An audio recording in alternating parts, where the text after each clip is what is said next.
Hello, everyone, and welcome back to the Big Bros podcast. Welcome if it's your first time joining us on the show. My name's Jeremy. I'm joined by my lovely friend and co-host Ilan. How are we, mates? I'm pretty good, man. I can't complain. How are you? I'm well, mate. You know, it's been a fun last couple of weeks. We had Strawberry Fields Festival. We were feeling ourselves. We were, look good, feel good. And I was talking all about, the preparation going into the end of the year, and one of those things was diet and training and focusing on that. So today's episode is dedicated to all of that. 2 months of dieting, of shredding, of cutting weight. We're here to talk about it today. I think this is going to be an invaluable episode for a lot of people because I think there are so many stories of failed bulks, actually successful bulks that turned into unsuccessful cuts. Right. And you've told me previously that in previous years, you've had a good bulk. It wasn't like you became too fluffy or anything like that, but the cut wouldn't have been as effective as you would have wanted it to be. But there's something different this year. And as you said, you're feeling yourself more, you're feeling more comfortable, and you feel like your performance has been better. What is it about this time around that's different to other years? Yeah, well, I think I'll set it straight. I'll set up the context, I guess, to the situation. It was about a 7-week cut. So, essentially nearly 2 months. And I think it's really important, firstly, to have a start date and have an end date. So I knew that my end date for the cut was going to be the festival date. So that was my finish line. And having that finish line really just gets you in the mindset of committing. And knowing when enough is enough, because you need to know when enough is enough, because then you can kind of get into a habit of just wanting to tell yourself, okay, like a little bit leaner, a little bit leaner, a little bit leaner. And like, that's not a healthy way to attack the situation. So 7-week cut, and I don't track my calories really.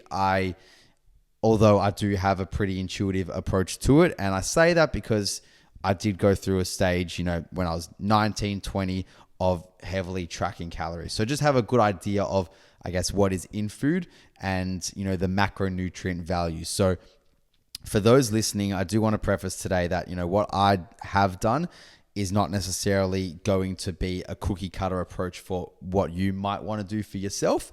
But, take from it as you will and use things as guidance. But when it comes to calories, when it comes to tracking, I do encourage people to track calories just for even a certain amount of time, even if it's a couple weeks, just to get a bit of an approach of what is actually in the food you're eating, what amount of carbs is in a food, what amount of proteins.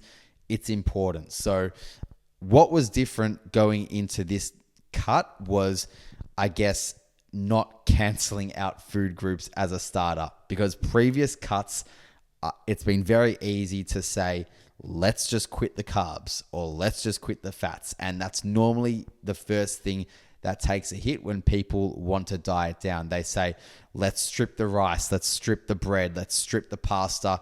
If it's got carbs, it's bad. That's really like the biggest myth when it comes to, I think the nutrition and fitness world, is carbs are bad. We're led to believe that. And that's where in the past, I've really just kept protein high. I've stripped carbs and I've ended up feeling shit and looking pretty shit. I've looked lethargic and I ended up losing a fair bit of muscle, because what happens when you're only eating protein is your body ends up turning towards that as an eventual source of energy, because if you're not ingesting carbohydrates and fats as a source of energy and your body's depleted of that, well, it has to turn towards something to get you leaner and to rely off energy, and that would therefore come from protein. So I was probably losing a heavy amount of muscle in my past diets, whereas this time around I feel like I retained a fair bit because I kept eating carbs, I kept eating fats, but it was the choices of those which I was more diligent with. So can you talk to me about some of the carbs you would eat? Because a lot of people will cut out things like pasta and rice because maybe they're a bit more dense, and they might revert to things like fruit as simple carbs because it's something great and it will aid performance before a workout or a run. And for a lot of people, it might be that decision of which carbohydrate is the best. And obviously you said it's not a cookie cutter approach, but what are what were some of those carbs that did help you? Yeah, well, pastas are typically a carb source that is really, really high in calories. So we want to think about total calories consumed versus total calories expended, whether you're on a cut or whether you're on a bulk. So the idea is to consume less and burn more. Therefore, you'll be in a caloric deficit and you will lose weight inevitably. So a sauce like pasta, very easy to eat, very easy to get down and chow down pasta. Like I can inhale bowls of pasta with ease, and that's just going to be calories through the roof. But if you ask me to inhale bowls of boiled potatoes, which is also a carbohydrate source, that's a lot harder to do. Or if you were to ask me to inhale a bowl of mashed potato, that's a lot easier to do than inhaling a bowl of boiled potatoes. So it's about working out the satiety of the carbohydrate in which you're eating. And satiety is a word that means what makes you feel fuller for longer. So that's what you got to think about when thinking about the carbohydrate sources in which you're eating. Which carbohydrate sources can I eat that is going to get me fuller, make me feel fuller for a longer period of time, and isn't so dense in calories like pasta is? So I would be eating a lot of potatoes. I ate a lot of potatoes. Towards the end of the cut, I had maybe more boiled potatoes as opposed to earlier in the cut. I might just stick to roast potatoes because a boiled potato is higher satiety than a roasted potato.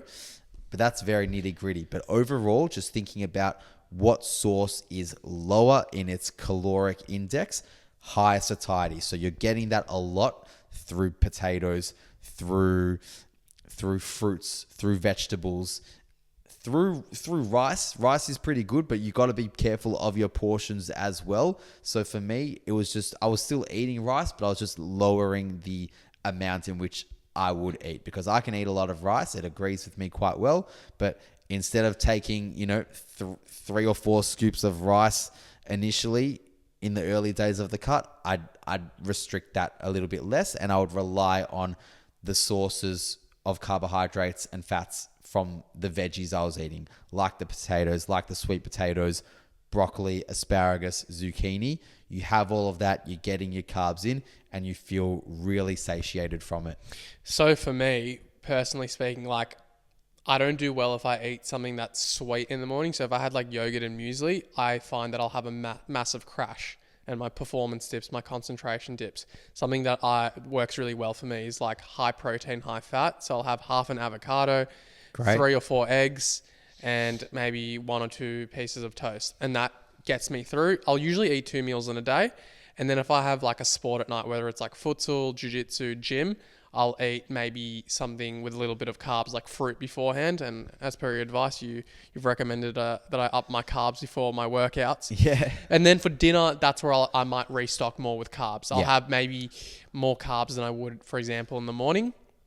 But I'll have like my rice. I'll have that alongside like mum's cooking a nice salmon. I'm going to be digging into that. Or if there's a chicken or steak, or those are usually my main 2. It's usually chicken or fish, mainly fish.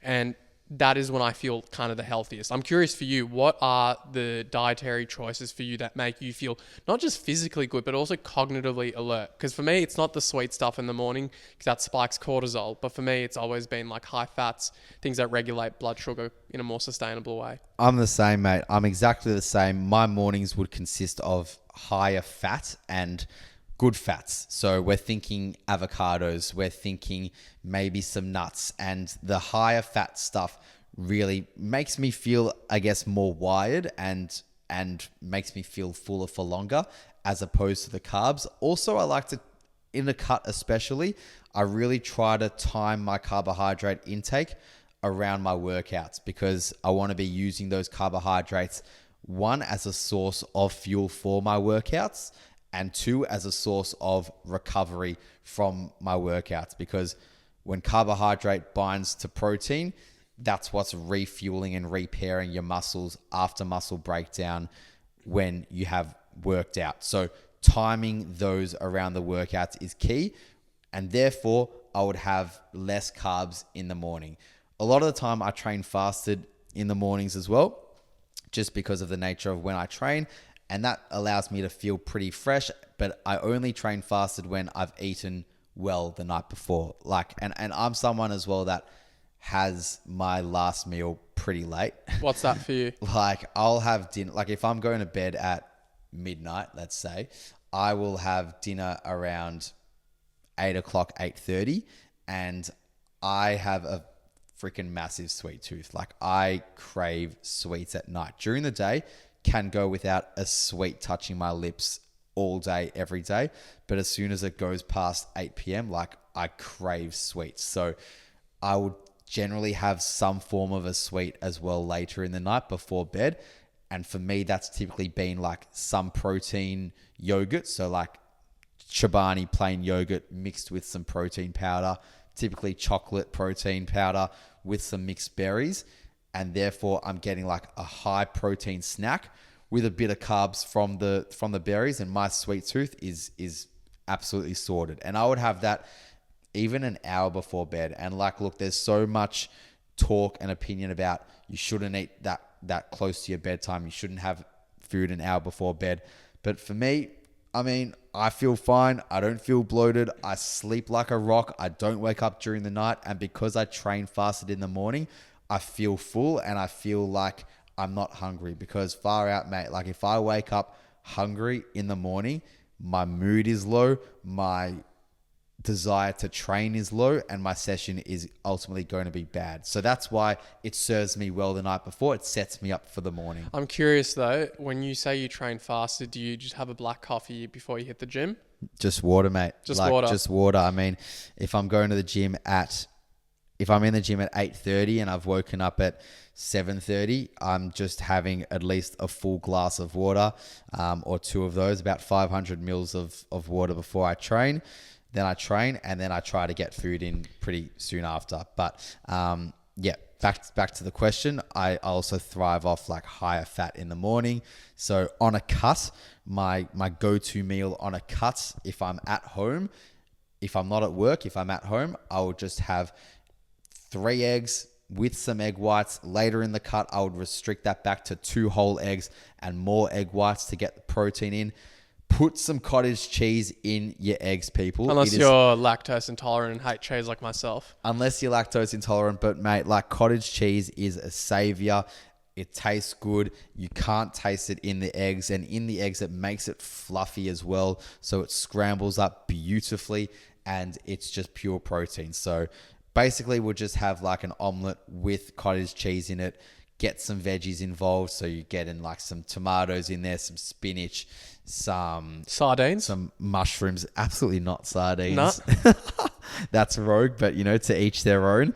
And yeah, if I wanted some carbs on the side of that as well, in the earlier days of the cut, I'd be having, a fair amount of blueberries as well. Cause you could have 60 grams of blueberries and that's only 30 calories. And, it's great, feels good, tastes good. And yeah, so I didn't really have as much bread. I'd rely on the high protein. I'd rely on some carbs from the fruit and veg. And I would typically have half an avocado in the earlier stages. End stages, I kind of peeled back on the avo. Answer this question quickly before I move to the next one. But what's a go-to dinner for you on a cut? Yeah, well, I'm still living at home and I'm absolutely grateful that mum is very intuitive with her choices of food as well, and what she makes. And it's always a form of protein. It's always roasted vegetables that aren't drowned in oil. We normally air fry our veggies. So, just whack pumpkin, sweet potato, asparagus, broccoli, whack it in the air fryer. Bit of olive oil spray, you're good to go. It's healthy, it's good. Got your carbs through there. Pair that with a protein source, either chicken breast or some ground beef or a piece minced of salmon. Beef, mate. We live in Australia. You're Yeah. watching too many US influences.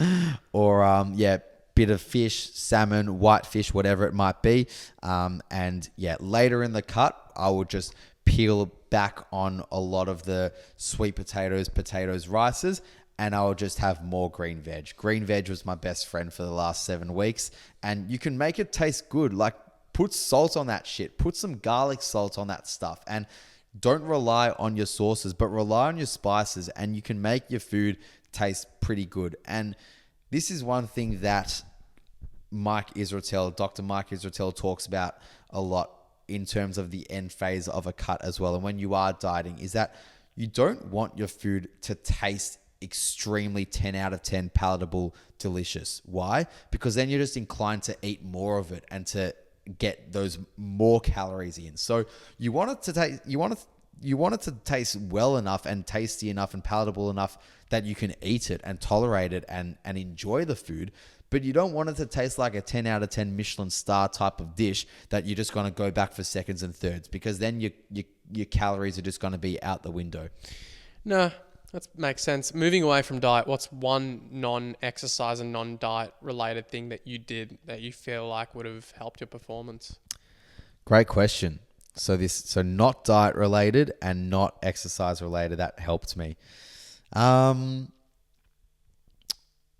Staying social with my mates, not saying no to events, not saying no to dinners, not saying no to going out for drinks, staying social, because it's very easy when you are cutting to say no to all of those things.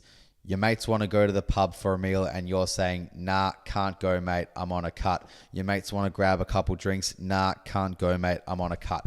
So that is something it's a non-negotiable for me. It allows me to stay sane, and I thrive off being around my mates as well. And, we're lucky to have a group of mates that are very supportive and we support each other's goals.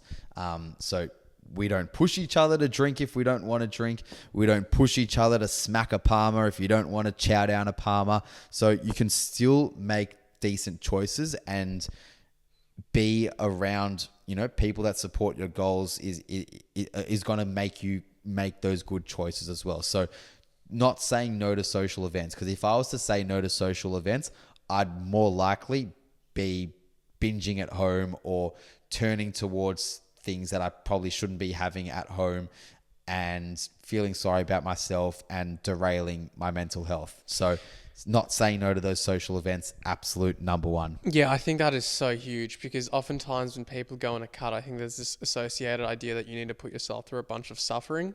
It's monk mode. Yeah, monk mode completely. Deprive yourself of, basic social supports, deprive yourself of any basic dopamine and serotonin, and just put yourself in a state where you need to suffer, because somehow there's more nobility associated with it. But the truth of the matter is, and Ali Abdaal, the productivity guru, but more well known for his kind of study videos when he was a doctor, he talks about, and he wrote a book about, productivity and becoming productive and becoming effective in the productivity space. You want to make it fun for yourself. You don't want to make yourself suffer. If you can limit the suffering in any sort of pursuit, you're more likely to achieve it. And there's also a benefit to it as well. Like it's more likely to be sustainable for you at the same time as well. And I think that would be a profound help for you. Talk to me about sleep. I'm curious to know, is that something you adjusted more, increased more? Was it something that you were mindful about? Yeah, look, it helps with your training more than anything, I find for myself.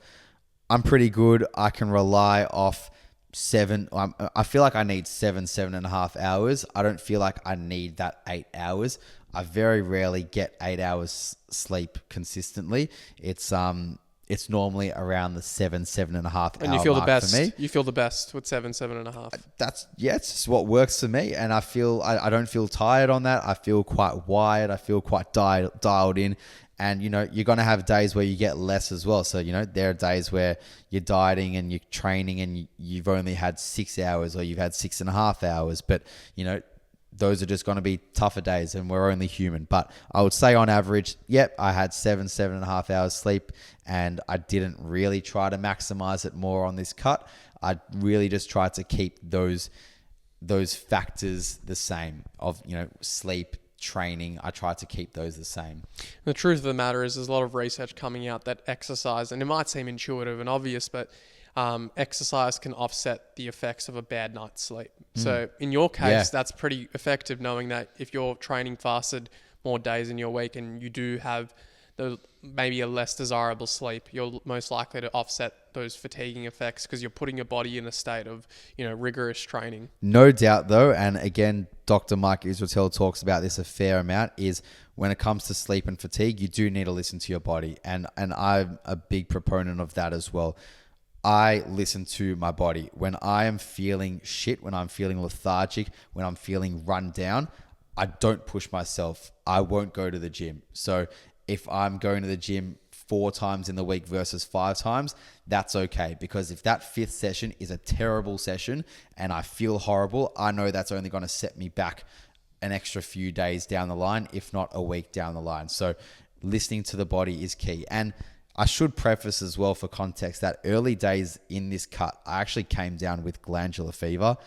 So that was, I was bedridden for a whole week. So that was a whole week where I did not gym. And yeah, mate, your neck looked like a boxer's. It was your lymph nodes. I've never seen them that inflamed. Mate, I felt like I had the neck of the Incredible Hulk. It was just protruding.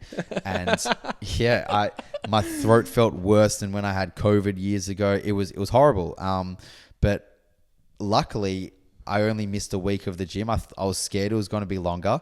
And my diet went out the window because I couldn't really eat the things that I would normally eat because my throat was so sore to the point where I couldn't swallow. I couldn't even talk. So I was having soups. I was having, yogurt only. I was having like just some protein puddings. It wasn't ideal for a whole week. And this happened like 2nd or 3rd week of the diet. So, that was a fair setback. I did have to recover from that, but it just shows that, you will have setbacks and, you might have to miss a week of the gym due to injury, due to sickness at times, but it's about what you're doing for the 7 other weeks that will really hold you in good stead. It's expanding that time horizon, isn't it? Something I've thought about quite a bit, and I've never gone on like a formal bulk or a cut, like where it's been so intentional. I think naturally and intuitively, I've always eaten at maintenance calories. But I think since I got back from my 1-month Asia trip, I was quite light. And I thought, I got to put on a little bit of weight. It'll help me when I'm, wrestling in jiu-jitsu. I'll feel better. It'll help me with my lifts. So naturally, I'm lifting more than I ever have at the moment. I'm definitely the strongest I've ever been. Physically, I can feel it. I feel quite fit as well. And there's probably a little bit more associated fluff, which I don't mind. Feel healthier. But the point I wanted to make is part of my mentality now is like, I would probably at some point want to go, not on a cut, but maybe lose a couple of kilograms.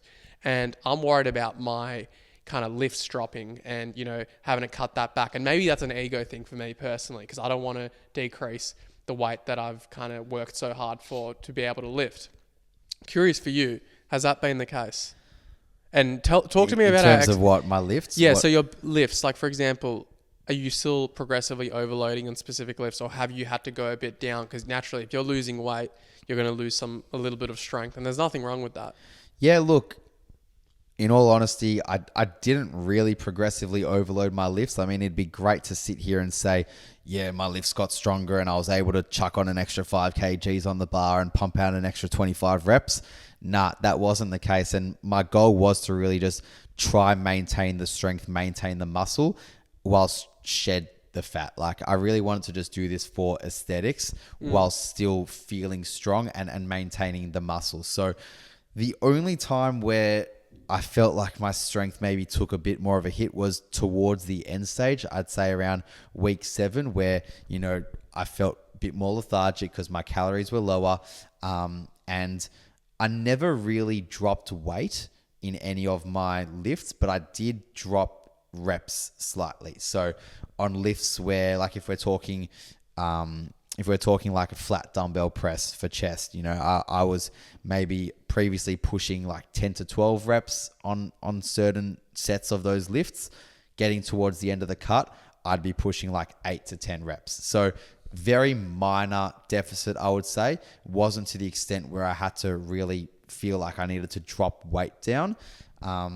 It was maybe just a matter of dropping reps down. But for me, that was fine because I was rather just focusing really on time under tension, which is something I'm really trying to incorporate now, is just keeping that time under tension more, slowing down the reps, slowing down the eccentric phase, the way down, And that's been monumental for maintaining my strength as well. Something I've thought about is that certain exercises are just better for aesthetics purposes rather than strength purposes. So for example, like a flat dumbbell bench press, for example, without the barbell might be better for the aesthetics look. But a bench press, they're both going to be compound movements, but there's more compound elicited from the barbell. And that's what I do because I want to get the strength aspect up. I'm curious, what was kind of the decisions for you in terms of, did you change your workout split when you went into a cut? Nah. Take us through it. I'm actually curious. Yeah, did not change any exercises. The only variance was just for having fun in the gym, in the workout, so that I wouldn't be bored shitless sometimes, because, it can get monotonous. The only things I would change maybe is going from like a dumbbell lateral raise to like a cable lateral raise. And I actually just stick to cables now because I've been doing dumbbell lateral raises for like 5 years and I'm just bored of them. And I feel like I get good time under tension with a cable. So I would always keep the lift the same, maybe make an adjustment in terms of cable versus bar or dumbbell. But yeah, my lifts and exercises exactly the same. You've got a pair of great abs. How often are you training them? Mate, that's not something that I think I've ever thought I would hear. The abs is always something that I was most self-conscious about. And yeah, probably the thing that I'm most proud about in terms of the cut, because until now, mate, I could never see my bottom abs. I mean, everyone can see top abs. Grandma's got top abs. Those abs are visible to the world. No one can say the same as much about the bottom abs. Those ones are harder to get. So people say abs are made in the kitchen. Absolutely they are, in terms of shedding down the fat to make them visible. But when I've done cuts in the past, I've shed down the fat and I still couldn't see the bottom abs. Why? Because I didn't actually grow them. I didn't actually develop them in the gym. Just like any other muscle, they need to be built. And I was never building those bottom abs. I was only building the top ones. So, and it's funny. Sorry to interrupt you. I find it funny because like abs are the one muscle group that is treated differently to any other muscle group in the body. So it's like, we know that if you want to get a bigger chest, you're going to do some sort of pressing movement. Same, if you want to get a bigger back, you'll do some sort of pulling movement.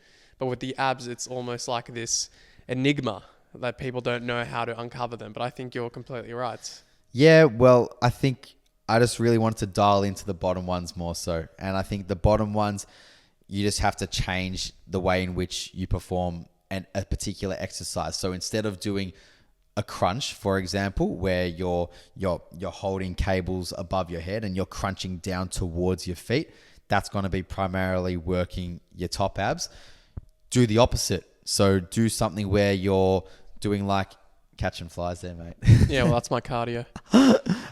So I would do something like a hanging leg raise. And that was the one exercise that I would absolutely spam. So I'd hold myself onto a bar and I'd be raising my hips up towards the midline of my body. So a hanging leg raise, I'm initiating the movement with my bottom abs.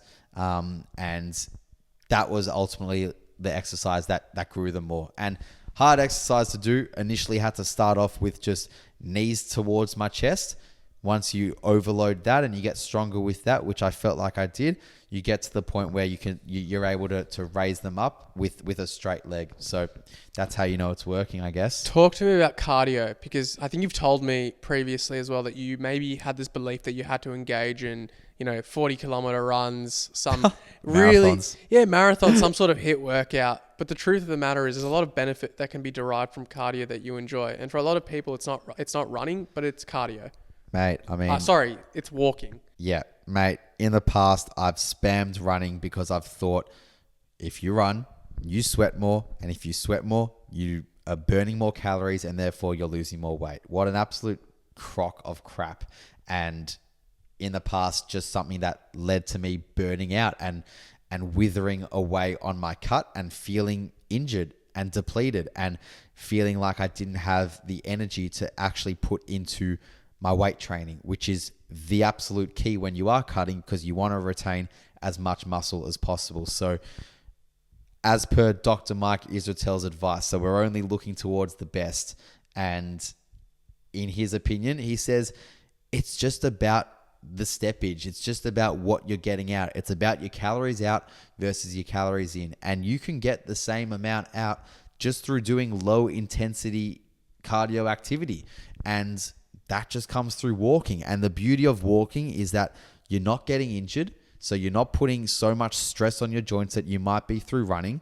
And you can do other things whilst you're walking as well. You can call a friend. You can listen to a podcast. You can watch some Netflix if you want whilst walking on the treadmill. So you can take business calls, whatever it is. You can actually be productive whilst doing the cardio. So previously I would look at cardio as a tool, but a tool that was boring, that I had to dedicate myself to and that I couldn't do anything else within that time period. And it took a lot of mental power as well as physical power. Whereas this cut, I went on a couple runs towards, every single stage of my cut, but that's just because I wanted to run.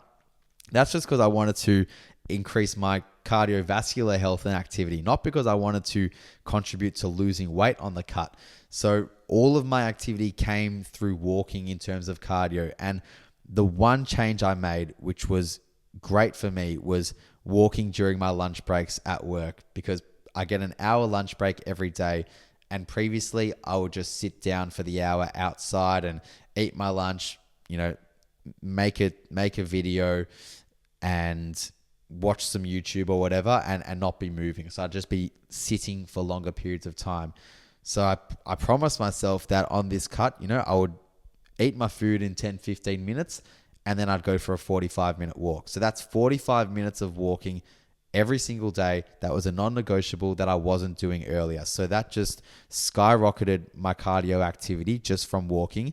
And it was great. I felt better. It also digested my food well after my lunch, going back into work, and I'm, listening to a podcast episode or just enjoying walking for the sake of walking. And it was great. So just really low intensity cardio for me worked best. For someone else, it might be different.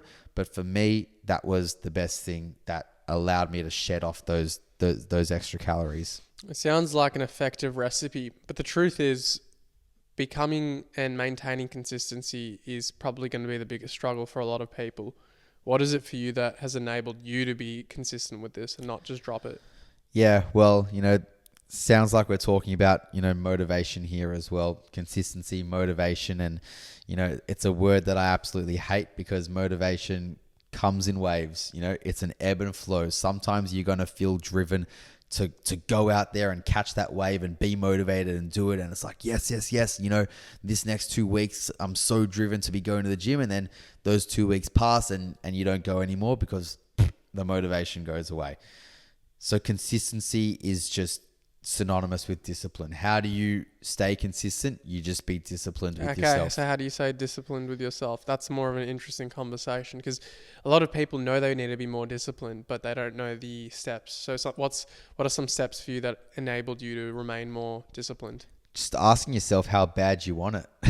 It's as simple as that. Like there's no rocket science, I think, to discipline. It's if you truly want to achieve something for yourself, and it doesn't need to be a fitness pursuit. It can be an academic pursuit. It can be relationships, friendships.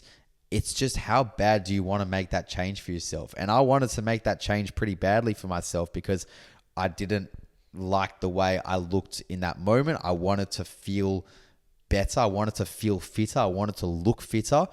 And, by giving myself that time frame, it also allowed me to lock in. So if we want maybe one particular tip, I would say give yourself a particular time frame and lock in. But that also comes with warning and caution, because once that time frame passes, we don't want you to go and go back to your old ways and go eat 50 packets of Smith's chips, salt and vinegar flavor and 20 Zinger boxes. You need to stick to good habits as well. But I truly believe putting in discipline for a long period of time will build that habit, and you won't want to revert back to your old ways as well. So just asking yourself, how bad do you want this? I feel like is enough fuel to stick at it, because the bar's bloody low. Like, this is something that, Chris Williamson also talks about a lot, is that the bar is so low for us to achieve certain things today. 60% of the population don't even work out. And if you're in that 40% that do, you're already winning in the game. So if you can even take that further and just stay disciplined with yourself and ask yourself, do I want to make this change for myself? Do I want to improve the way I feel, improve the way I look? You will do that naturally. And you're going to have days, like I said, where you might not feel up to it, but just remind yourself, how bad do you want it? Do you want it enough to be able to skip that day?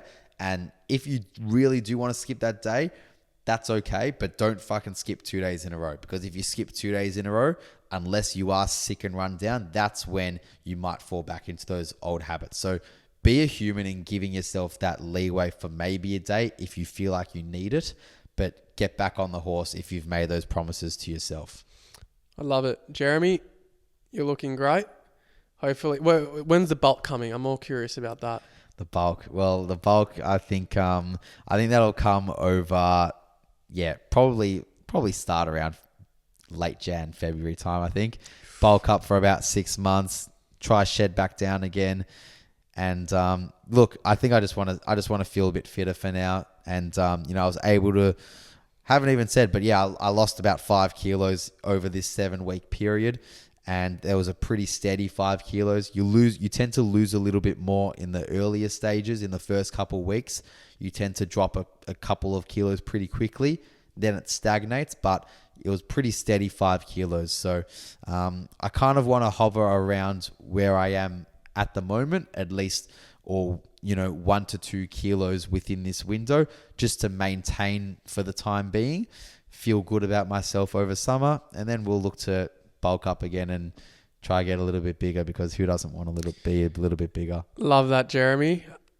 Guys, if you've enjoyed this episode, please like, subscribe, follow, share it with someone who might be struggling through a cut.